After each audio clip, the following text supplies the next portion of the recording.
going to talk about one of the heaviest and most emotionally draining experiences we're going to all go through at some point as travel advisors. And it's a situation that can instantly take you from being that high energy, ultra confident business owner, travel advisor to someone who's completely spiraling and questioning their career choices in general. Like, why am I even doing this? And I'm talking about getting completely, utterly ghosted by prospective clients. Let's map out this exact scenario because I'm pretty sure you lived through this. I know I have. A lead comes into your system. They look amazing on paper, however you have your system. You get them on the phone for the consultation. The vibes are immaculate. It's like you were meant for this trip. And these clients just like mesh with you so well. You laugh, you connect. They share their dreams for this vacation. And you're like, I can make all of your wildest dreams come true. And they tell you they're so excited to get started on this with you.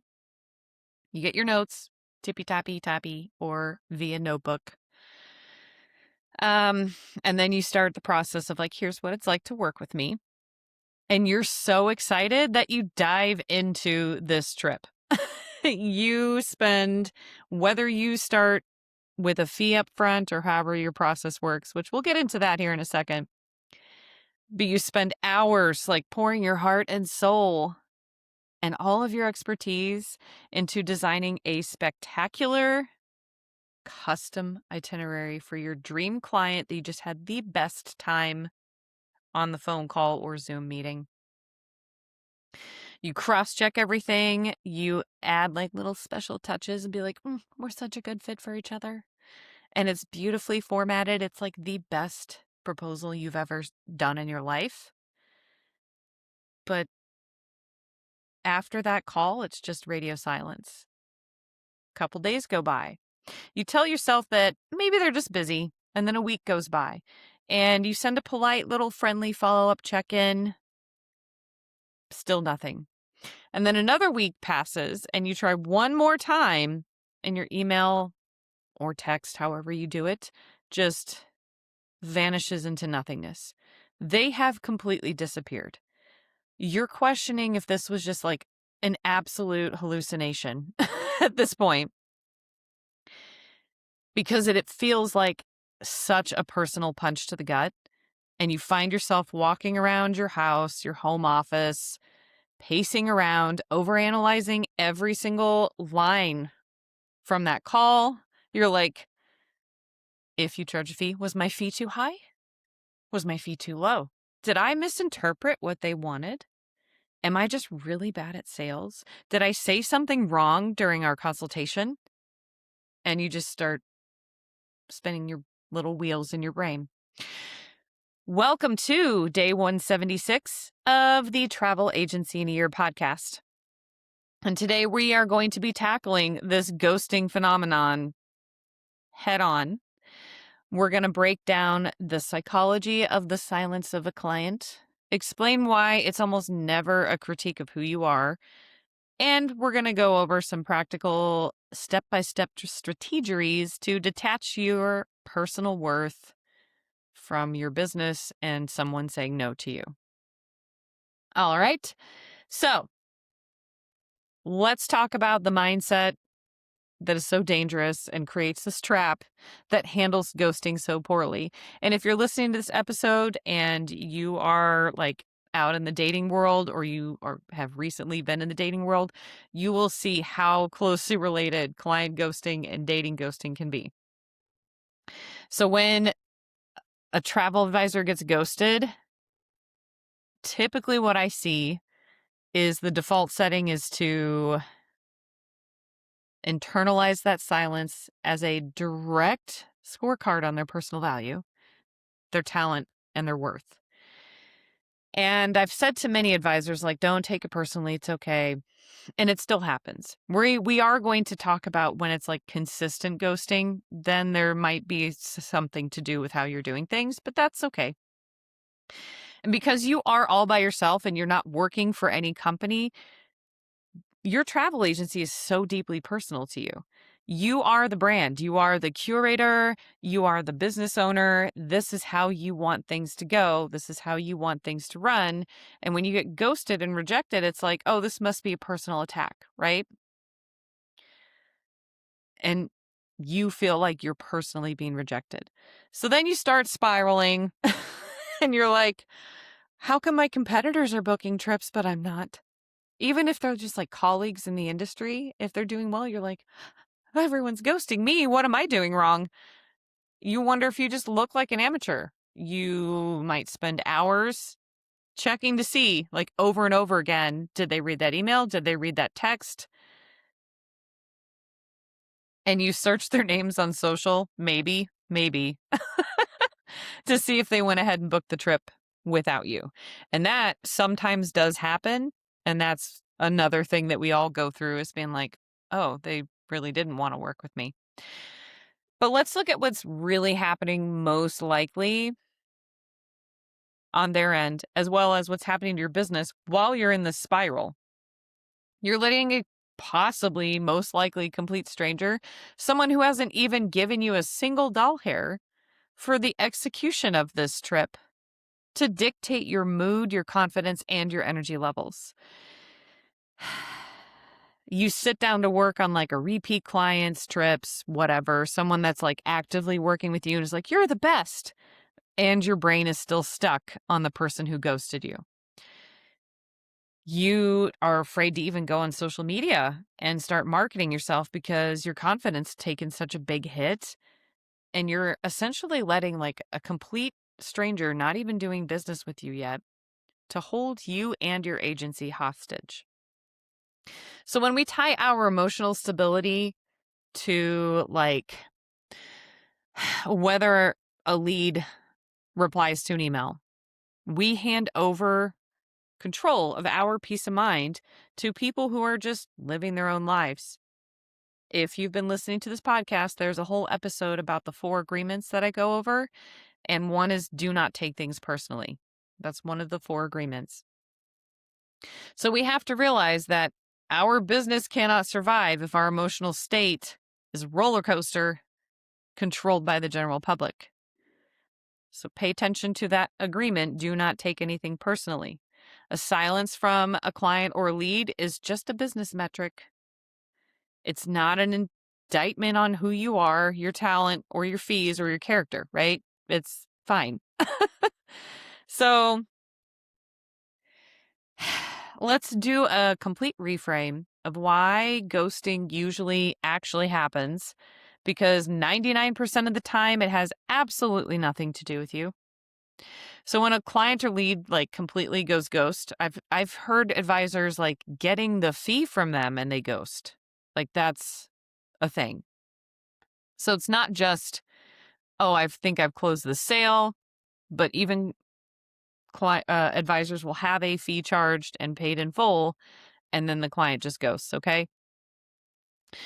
But after a client goes silent on you, regardless of what phase they're in, your brain immediately, most likely, writes a narrative that you are the problem. Let's lift that curtain on consumer psychology and look at what's actually happening on the other side of that computer screen.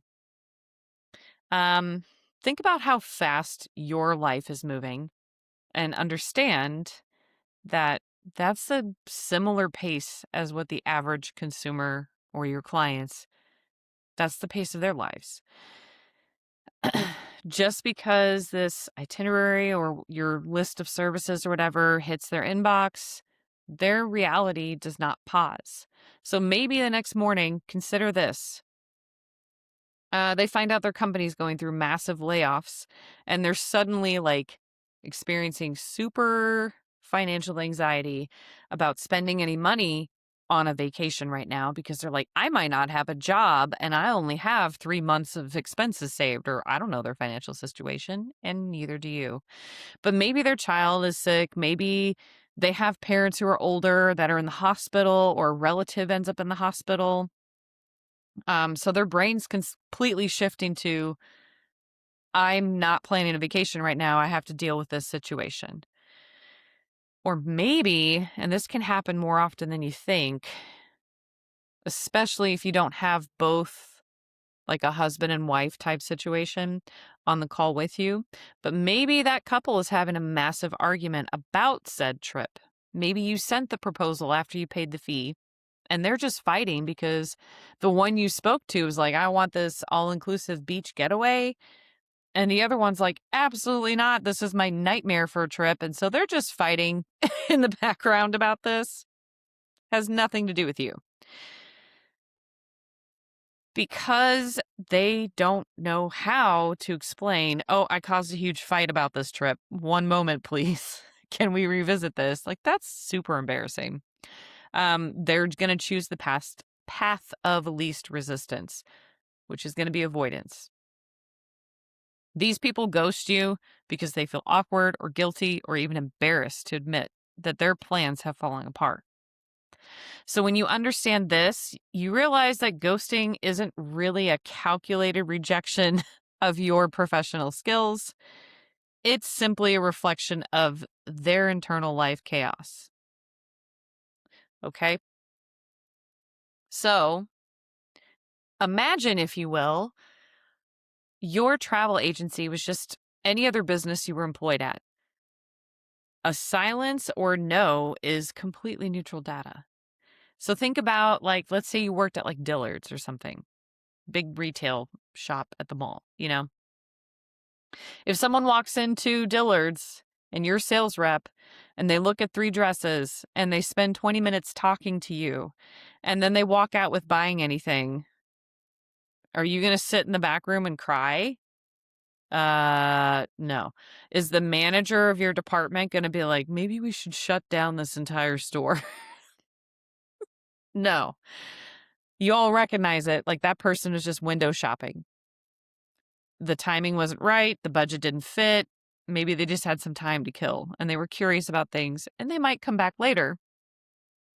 But they reset, like you as a sales rep, you would just like reset yourself and approach the next person and have a smile on your face, right?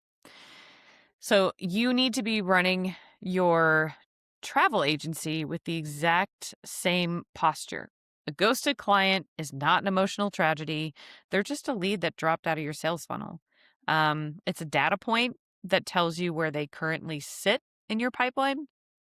And you need to release the need to know why they went silent and stop writing fictional stories in your brain about your shortcomings and start protecting your focused attention, because that is what makes you money. Attention on marketing and networking and serving the people who want to do business with you.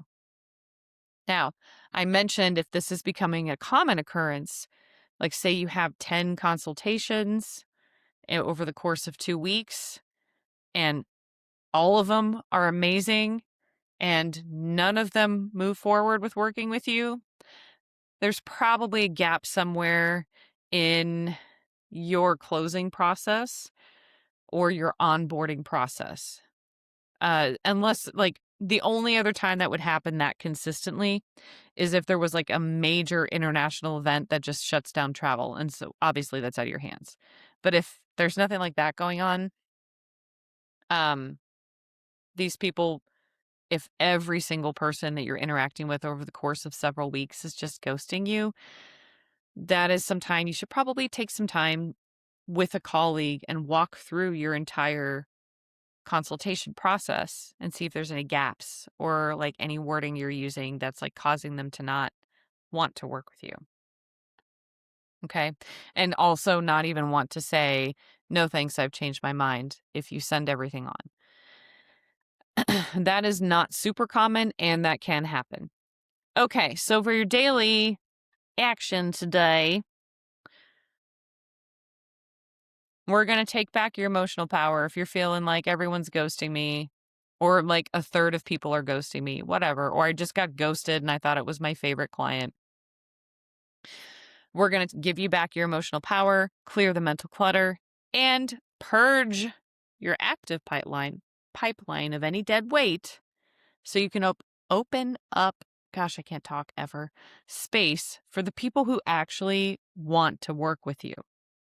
So if you got 4 minutes, if you're driving, do this as soon as you are parked. Because I all know Like, I know y'all have your email app on your phone. Open up your email. Find like the most lingering, drainy magoo, ghosty type client in your inbox right now and just send them an email. Very definitive, very professional. You're not going to be passive aggressive. You're not going to sound like you're hurt because you shouldn't be. And you're not going to ask them why they haven't replied. You're just going to be super professional. So you can type out something like, excuse me, "Hi there. It looks like the timing might not be quite right for this itinerary at the moment.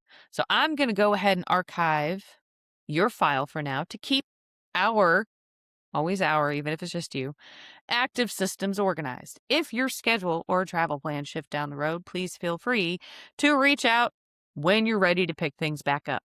Wishing you all the best. Hit send." Okay? Once you can, and you've sent that email, go into your CRM. We all have one. And if you can archive them, not necessarily delete them, archive them, do that. Put them as closed, put them as inactive, whatever it is in your CRM. And then think about how it felt to send that email. Because it's going to shift you from that passive position of waiting to be chosen and kind of going into chasey mode. It puts you right back in the driver's seat of your business. You are the captain of your ship. You're establishing a clear boundary that says, I need active engagement in my pipeline in order to work with people. I'm not screwing around with this stuff. You're preserving your dignity professionally, and you remove any constant reminders of their silence from your desktop. So like I use Vacation CRM myself, and if I have like invoice approvals or anything like that, the first thing I see on my dashboard is reminders and then invoice approvals. And so I would just make sure that those were like marked off so when I log in, I'm not constantly reminded of that. Okay. So let's talk about clearing the dead weight out today and resetting your energy and get ready for the real clients who actually enjoy working with you. All right, that was day 176. If you know someone that's like, I keep getting ghosted and I don't know why, share this episode with them. We can have a little conversation. Otherwise, have a great day and I'll see you tomorrow.